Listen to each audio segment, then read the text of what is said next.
Every day I'm hustling, every day I'm hustling, every day I'm hustling, every day I'm hustling, every day I'm hustling, every day I'm hustling, every day I'm hustling. Hello, and welcome. You are listening to the Hustle Points podcast. I'm your host, Rudy St. Clair, and joining me today is contributor to the-barnburner.com and the Barn Burner Podcast Network, Zach. How you doing today, Zach? Hey, Rudy. Thanks for having me on. You can find me on Twitter at BarnBurnerBro. Also, you can listen to our podcast over on the Barn Burner Podcast Network on iTunes. And on Twitter, you can find us at Backdoor Cut Show. We have a weekly show. We talk Grizzlies and all things NBA. And I'm looking forward to it. Let's get into this. Yeah, pleasure is mine. Thank you for coming. You're a Memphis native, if I'm not mistaken. So that's sort of the angle that we're going with for this episode. It's just an interview with a Grizzlies fan. Although it's not really that proper of an interview. We're really just doing some classic Grizzlies banter. So tell me, what made you a Grizzlies fan? Where does your basketball love story begin? Is there a single moment you can pinpoint to where you knew that basketball was it for you? So really, my fandom kind of is a twofold story. So about the time that I started driving, the Grizzlies were terrible. They had several seasons where they didn't win more than 22, 24 games. So the tickets were very, very cheap to the Forum. So I had some friends that we would go pretty often, and we'd sit in the $5 seats up in section 209, which is like way up there at the top. But we kind of developed a rapport with some of the ticket reps because the games were very poorly attended. So sometimes they'd bump us down to the lower level, which if you're a high school kid, then you haven't done that a lot. That was a pretty cool thing for us. So that kind of was a little perk that kind of drew me to the team. And then they started to get better when I was in college. So I spent a lot of time towards the end of second semester, watching playoff runs, staying up late, watching the matchups on the West Coast versus the Clippers. And that was really fun. And then right about the time I was graduating, we had our Western Conference final run. Got to go to a lot of those games. And that was super fun. And looking back on it, I kind of take that for granted because I was like, oh, Memphis, we started off when we first came here, they were bad. But, now this is how it's always going to be. We're always going to be a good team, get to go to playoff runs. The atmosphere is awesome. But boy, I have been shocked and brought back to reality over these past few seasons. Yeah, it's definitely not lasting forever in Memphis. It's been a rough season. Last year, we obviously didn't win very many games, but it felt like it had a purpose to it, and like it was very temporary. But it turns out that it was not temporary at all, even in the slightest. Oh, man. I mean, at least we've had Mike on the floor this season, and, when he's been on the floor, we haven't been bad. But like history has always shown, the moment that Mike or Marc or both step off the floor, we are just arguably the worst team in the league. I mean, it's really a lot less fun than it should be right now to be a Grizz fan. But, gotta stay loyal. Gotta grind it out for the grind city.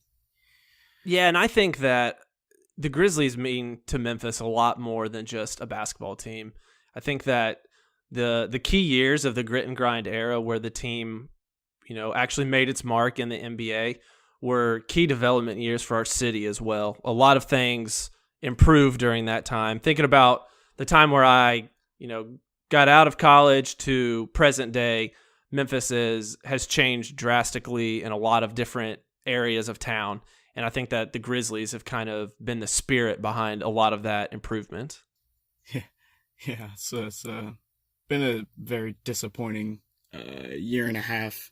I mean, it's like last season it was like sort of bittersweet. We got Triple J out of it in the draft, and it might have been a lost cause anyway. Where it's not like Memphis is gonna make a championship run with the Warriors and the Rockets with their season last season. really only stood a chance at getting to the Western Conference Finals at best. If you want to get a championship, then that's not quite good enough. But honestly, for Memphis, even just making it to the Western Conference Finals would probably feel like a championship to a lot of fans, I think. Oh yeah, we act like it was the finals, even though we got swept. Yeah. But to us, it was the most incredible thing.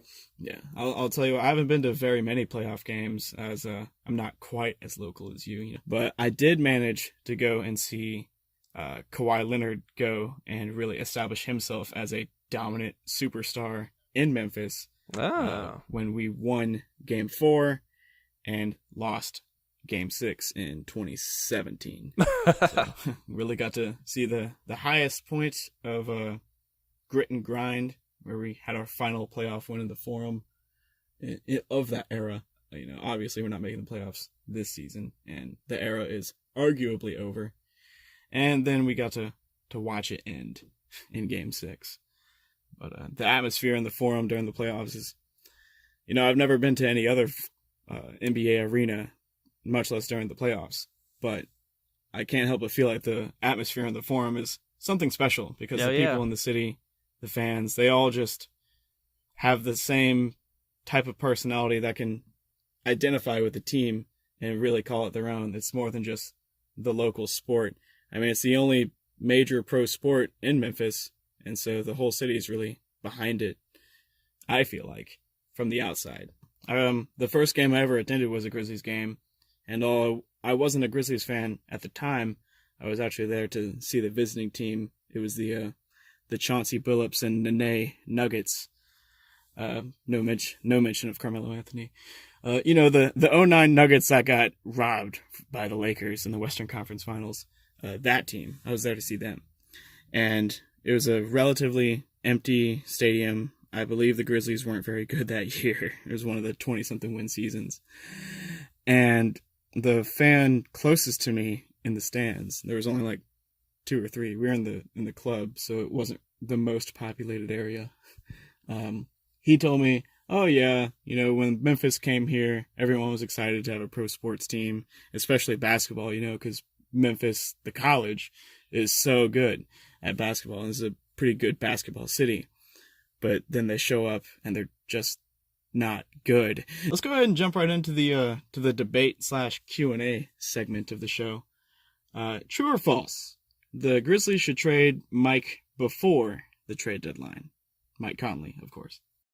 I think Marc is one that is more likely to be moved before the trade deadline. Mike is a guy that, since he has more years on his contract and it's a pretty steep contract, I could see him being able to gather more value on the market maybe this time next year or this summer, kind of depending on some of the plans of some of the teams. So I think honestly, we will probably hold on to Mike through this trade deadline and be looking more aggressively to move Marc, since we're more up in the air about what he's going to do this summer.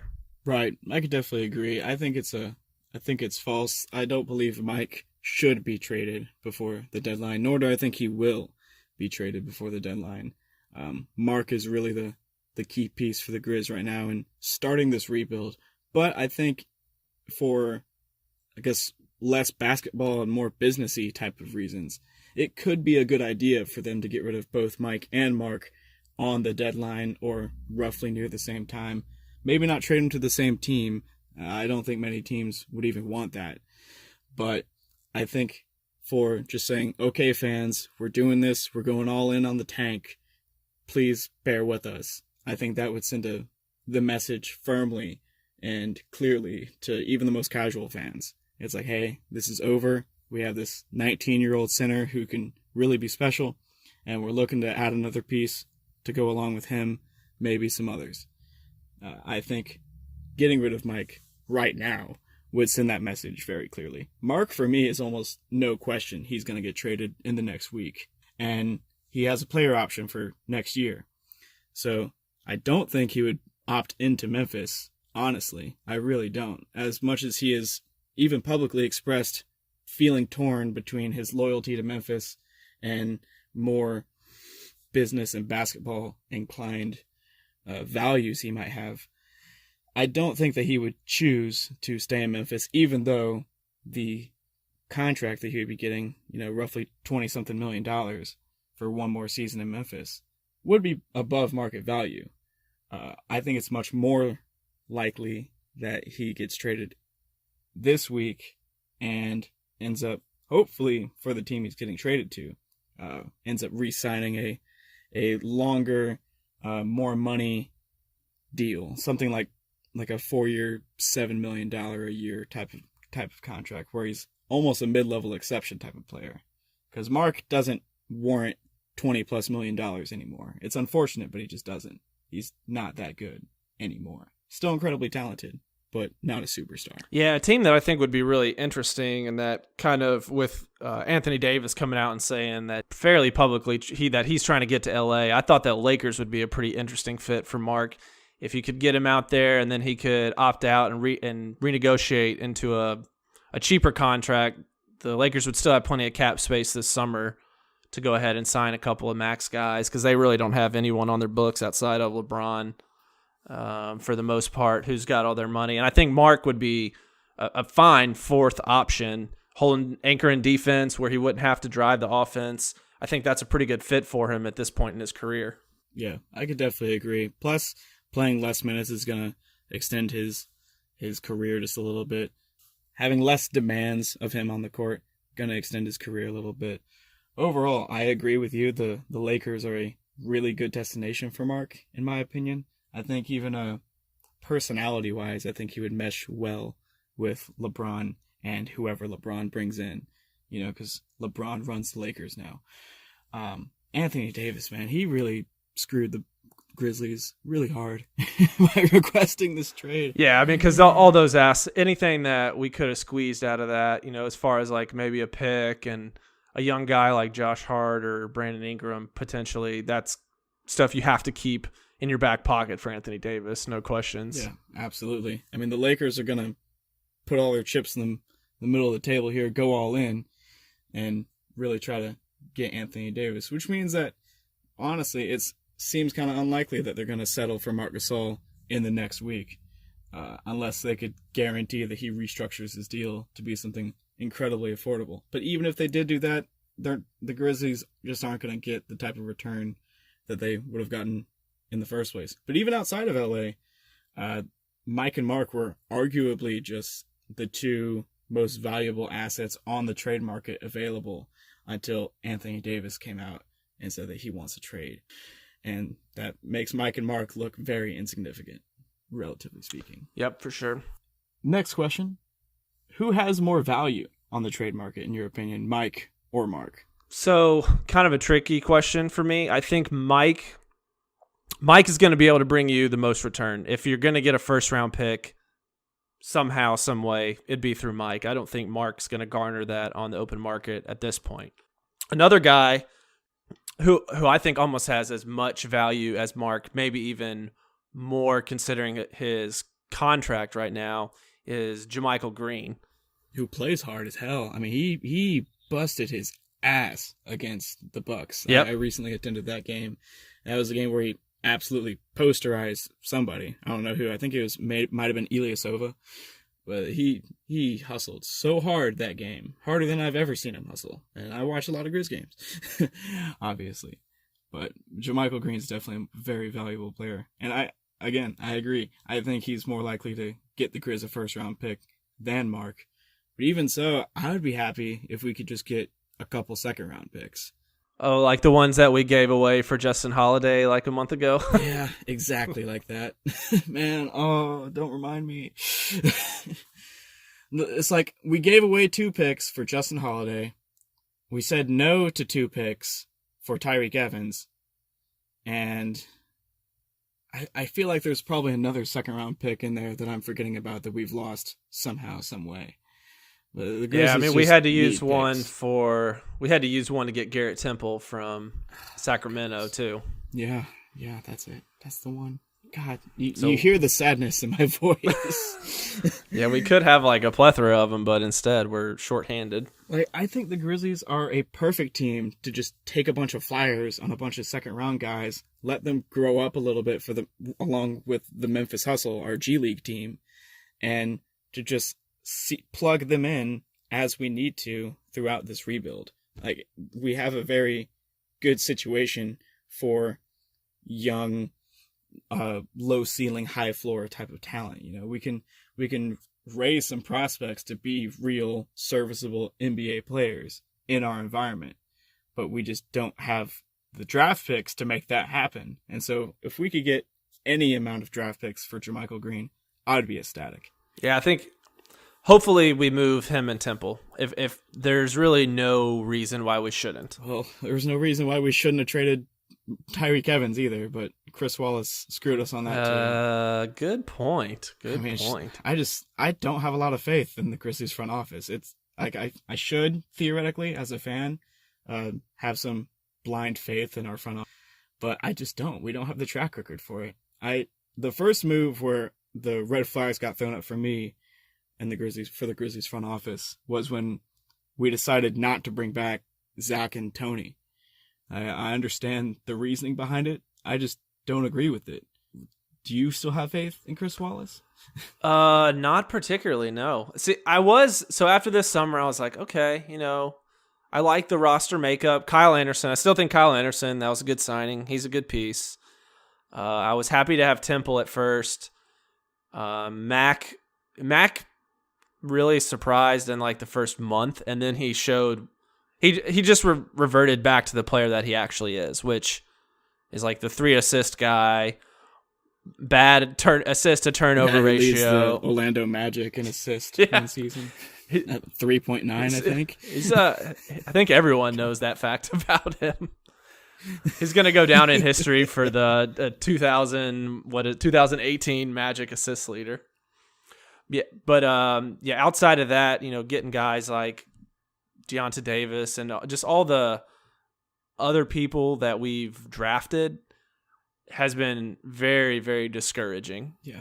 It's just been so long since we've hit on a draft pick until this year, obviously. Yeah, I mean, other than Triple J, I honestly can't name a single draft pick that worked out really well for them since even Mike and Marc. Like, I would just say, like, it's those two and Triple J.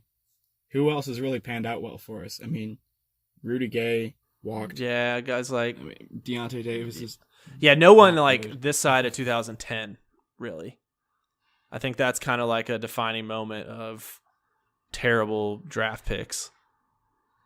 I mean, I guess Dylan Brooks, the jury's still out for a second round guy, but he's still a second round guy. He's not like we did, we found a diamond in the rough in a first round, or even got like Wade Baldwin barely hanging on by the skin of his teeth, Yeah, he played his ass off in the summer league this year, but that's the most I've heard from Wade Baldwin in a long time.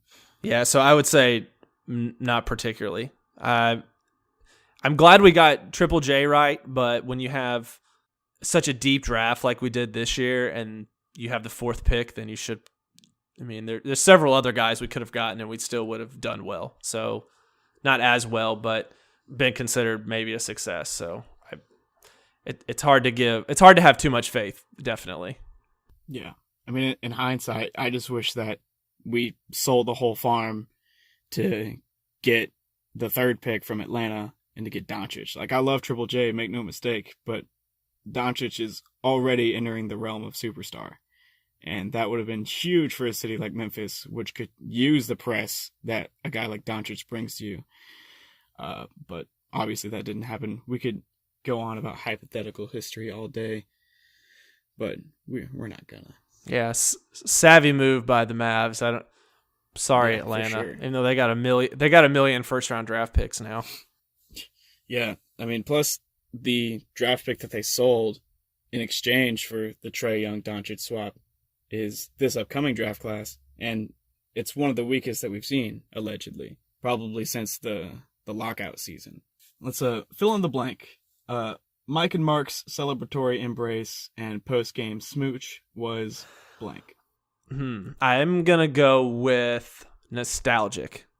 So it kind of reminded me, I don't know which game it was, but there's a picture that was my buddy's lock screen forever on his phone. It's just like Mike and Marc walking next to each other, and Marc just got his hand on Mike's back, and they're like walking towards the score table. Streamers are flying in the background. They're wearing their white jerseys, and you're like, man, that hug just like reminded me of that. Like the last decade just like flashed before my eyes, and you just like feel a lot of things that you felt being in that arena, seeing those guys hustling, seeing them grow and become part of the city. So it kind of all just flooded back in a big moment of nostalgia, I think, for me. What about you? Yeah, nostalgic is definitely a good one. I would say depressing, honestly. Like it was wonderful in the moment, but just in hindsight, it's like, man, this is going to be the highlight of the season. It's just this January win that means nothing, and Mike and Marc look happy for the first time all year, and that's going to be what it feels like a send off of the era. It's just like one completely empty, meaningless regular season win, all for what? It's depressing, just a little bit. It was nice. It was depressing too. I'm allowed to have conflicting feelings. Yeah, it reminds you of what once was. So, nostalgic, depressing. Really, how far away are those two things? Depends who you ask, I suppose. Definitely. So the next night we had basically the opposite of that game, and it was just a total disaster of a loss to the Nuggets, where Kyle Anderson panicked in slow motion. So fill in the blank. Kyle Anderson's slow motion panic was blank. Stressful. Because it was very similar to when you got like little kids playing and they're learning how to dribble, and they're just like looking around. They're like kind of shaking a little bit, looking around like, who am I going to pass to? And you got all the parents yelling, shoot it, shoot it, shoot it. That's exactly how that was. Everyone who was still left of the game's yelling, shoot it. Of course, Kyle's like pump faking from the free throw line wide open. No one's even coming out to close out to try to contest the shot. It was like the longest 3 or 4 seconds. Yeah, I mean, it's like, I don't understand how an NBA player can have that much hesitance in the moment like that. Like, you go your whole life being the most dominant player on the floor, probably, up to the NBA. And at that point, of course, naturally you're going to get humbled a little bit, but you need to take the shot when you're open, when the game is on the line, no matter who you are. Like, if you're Kyle Anderson, you're not going to Carlton it and miss everything. Like, you should at least take the shot. And I mean, I'll give him credit where it's due. He did take the shot eventually, and he even got his own rebound and got up a better shot that actually went in. But with his foot on the line, it doesn't freaking count. And it just seems like a metaphor for the whole Grizzly season. So that's what I put that it was symbolic of the whole Grizzlies season. Oh man, it was even painful. Ben Simmons would have shot the ball. Yeah, he's and a that's coward. like against his code of ethics is to shoot the ball from outside the paint. Kyle Anderson. I mean, Ben Simmons really is just a glorified Kyle Anderson. If you boil it down, no, I don't mean that either. It's just another fun. The player X is just a glorified player Y format of statement is probably one of the easiest way to trigger people on Twitter. Great anecdote. Yeah, for sure. All right. Next and final debate / Q&A. True or false? Grit and grind is not over yet. Unfortunately, I'm going to have to say that I believe Grit and Grind has seen its last day in Memphis. Yeah. So, yeah, I think that we've tried to keep it alive. It's been on life support, and the plug has already been pulled, but we're acting like it's still there, and it really isn't. Yeah. I feel like Grit and Grind ended in 2017 when we lost the Spurs and didn't bring back Zebo and Tony Allen. And then last season was supposed to be the year of transition with, a coach that the city loves and a slightly new look with the new style of play. Marc shooting threes. Everything's going well. But then Fizdale gets fired and Mike goes down. And we have this awful season, which, again, had a bit of a purpose to it. We got Triple J. But it wasn't Grit and Grind when Mike and Marc and Fizz were there succeeding. Well, not really succeeding. When did Fizdale get fired? Wasn't it after like the first 5 games or something outrageous like that? Like it was the first month of the season, right? Yeah, it was pretty early on because JB racked up a ton of losses. I know for his record. Yeah, God, JB is not a good coach. I cannot stand watching the Grizzlies blow games in the third quarter. I like to see just how bad the streak got. I think there was a stat out there. I don't know the updated version of it right now, but when we were the 16 games in the January that we played, the first 16 games, I believe we lost the third quarter in all but one. Oh my gosh! By a significant margin. I don't know the updated version of that we stat. probably didn't even score 20 in most of those, I would guess. Yeah, that probably is accurate. Moving into a little bit of Grizzlies trivia, I've prepared a few questions. I don't know if you prepared some questions for me or not. I did. I warn you that I'm usually not invited to trivia most of the time, regardless of the topic. So we'll see how this goes. I have no problem being made a fool out of. Like, I will gladly look stupid for other people's enjoyment.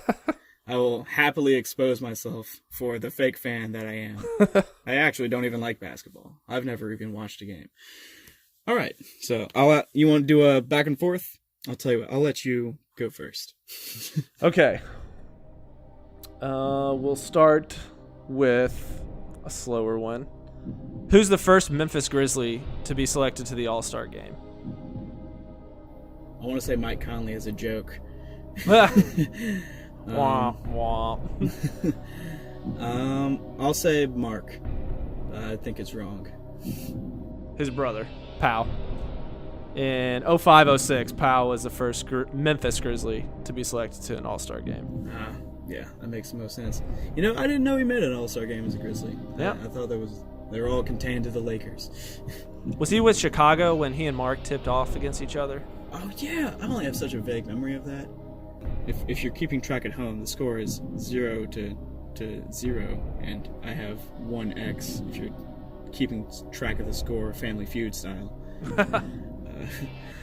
According to Wikipedia, what year did the Grit and Grind era officially begin? Oh, man, I know all my other podcast hosts will probably roast me on that. Let's see, 2011. Close. It was 2010 to the 2011 season. So if you want to say that maybe the term didn't pick up steam until the year 2011, I think that makes sense. I don't think you're wrong. So 2010, the Grit and Grind era officially began, according to Wikipedia. Which, if you wanted to, you could go in and just make yourself correct. It probably isn't worth that much effort. I'll take my losses. All right, so we're both at 1 red X each. Although yours is much more forgiving than mine. You're basically right. I'll give you 1 point in the one type of scoring category, but also a red X in the other type. How's that sound? You're a very generous host, Rudy. I appreciate that. All right. So, it's a twofold question. Or who for the Grizzlies has scored the most points in a game? If that or what is the? Yeah, I guess that's right. What Memphis Grizzly has scored the most points in a single game, and then how many is it? It's no one that is on the roster currently, but it is someone who is actively involved in Memphis basketball. Ooh, okay. Dang, this is tough. I'm going to assume it's under 50 points. Yes. Yep. Okay, that's a good first step. You said he's actively involved in what now? You cut out just a little bit. Actively involved in Memphis basketball. I don't know if that hint helps or makes it more confusing. It makes me want to say Jerry Stackhouse, even though I know it's wrong. You're thinking the wrong Memphis. Okay. Yeah, I don't keep up with college hoops, so I'll just I'll forfeit. Okay. Mike Miller. Wow, assistant, really? Yeah, assistant coach for the Memphis Tigers with 45 points in 2007 in a game against the Warriors. Yeah, Miller could get some buckets, man. I had no clue. I was on a big Mike Miller fan club when he got traded to the Heatles. I was like, oh man, this is just like LeBron coming in, but the weaker, whiter version. He's gonna be backup LeBron for this Heat team. You know, come to think of it, I think I felt that way about Mike Miller, maybe because I watched him go off like that. Again, this is 11 years ago, so I was 12, maybe. Mike Miller, I would have. All right, what you got for me? What's your next one? All right. In the summer of 2011, the Grizzlies re-signed franchise big man Marc Gasol. What other big man did they re-sign? Was it Zach Randolph? It was not. I'll give you a second attempt with a couple of helpful hints. He's not very good. He's not Hashim Thabit, and he is not American. This is gonna hurt when you say it. You want me to say it? No. Give me one more hint. What? I need one more hint. I feel like I'm. His first and last name are alliterate. They have the same beginning sound and letter. Oh gosh, I'm not gonna get it. Is Hamed? Is it dark? No, it's Hamed not dark. It's Hamed. It's Hamed Haddadi. Fan favorite. Classic big man. Always posted up at what was it, Club 152. All right. Yep. That's Dang, that man got an extension from us? I didn't realize that. Yeah, we signed him twice. Good for him. we chose to have him on our roster more than once. All right. So again, if you're keeping track at home, we both have 2 big fat red X's, and Zach has half a point in the other category. All right. What's your next question? Another twofold question. What Grizzly has made the most 3-point shots in a game, and how many was it? Let's see. I kind of want to say Mike Miller, and that it might have been the same game. I'll guess Mike Miller, and that it was 9. Woo! That's exactly right. He actually did that. He actually did that twice. I didn't write down which games they were, but yeah, Mike Miller, 9 threes made, and he did it twice. Holy crap. I can't believe I didn't get my third and final big red X, and I even got a whole nother point in the other scoring category. I'm excited. Yeah, you're pulling out to a big lead right now. Oh yeah. All right. So, I think this next one's a little tricky, but I think if you really think about it, you will definitely be able to even up the score. Who is the only Grizzlies player to make the Hall of Fame? Is it a Memphis Grizzly? Oh yeah. It's a Memphis Grizzly, not a Vancouver Grizzly. It wasn't that type of tricky. We don't talk about Vancouver on this podcast. I couldn't tell you too much about Vancouver days. I don't. You want a hint? Allen Iverson. Oh yeah, that's it. You did it. No hint. You did it with no hint. It's Allen Iverson. So the score is tied. Yeah, Allen Iverson. I'm glad you said it was tricky, or I would have missed it. But thank you for that hint. Yeah. Happy to help. All right. So, do you have one more question for me? Sure. Who has the most triple doubles in Memphis Grizzlies franchise history? If it's Mike Miller, I'm going to kick myself. It has to be Marc, right? Yeah, it's Marc. And do you know how many? Um, I'll give you a hint. It's not as many as Russell Westbrook. all right, that helps. That helps a lot, actually. I was gonna say 82.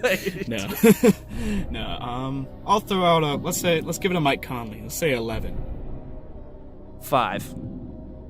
5. Yeah, Wow, surprisingly, a lot more than that. Yeah, it's a surprisingly low number, especially to lead the franchise history.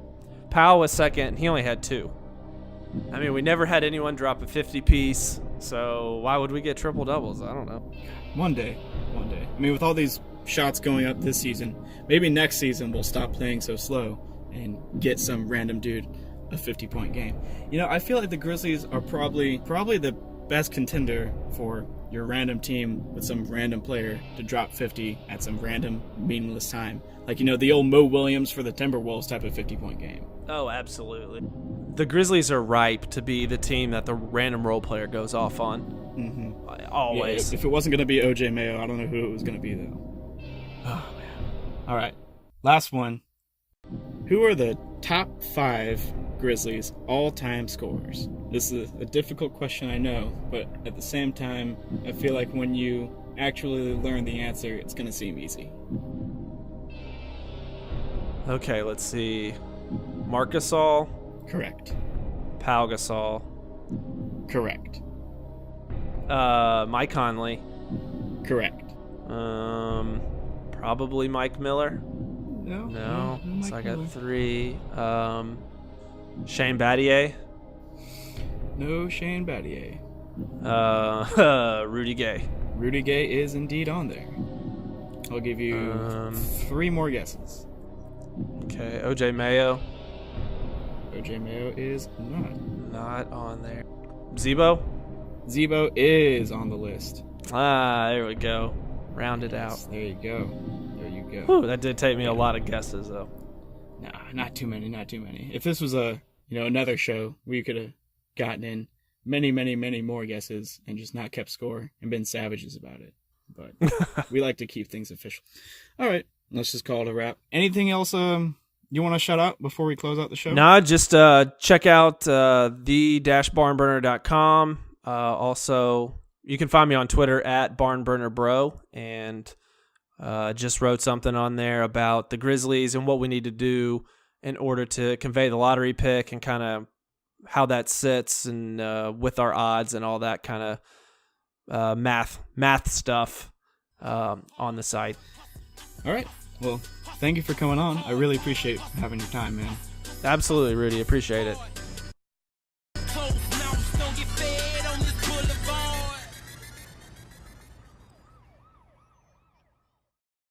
So thank you, Zach, for giving me the time and coming on my show. It was a whole lot of fun. The Grizzlies Trivia segment there at the end was especially fun. Turns out we came out tied, if I kept track of the 2 scoring systems correctly. But thank you. I really appreciate it, Zach. We should do this again sometime. And this has been an interview with a Grizzlies fan. Be sure to check out the-Barnburner, as well as the Barnburner Podcast Network. Also, be sure to follow me on Twitter at NBA_Rudy, and subscribe to the show on iTunes, wherever you find your shows, like Stitcher and Spotify, and also YouTube. We are now on YouTube, and we will be having some more short-form YouTube-exclusive content. It will be a combination of both original content as well as what is essentially podcast highlights. However, they will be reformatted into something more appropriate for the YouTube platform. A little bit more polish on them, put a little bit more friction between myself and the YouTube content, so to create higher quality content on the YouTube channel. So go there, subscribe, search Hustle Points NBA on YouTube, or check out the link in the description of this episode. Again, thank you, Zach, and thank you. Today is Monday, so be sure to tune in either tomorrow, Tuesday, or Wednesday sometime. I haven't quite decided yet. Depends on the amount of craziness that happens tomorrow in the NBA world. But be sure to tune in Tuesday or Wednesday for the trade deadline preview, and Friday for the trade deadline review, and then Sunday for your regular scheduled content. Thank you and goodbye.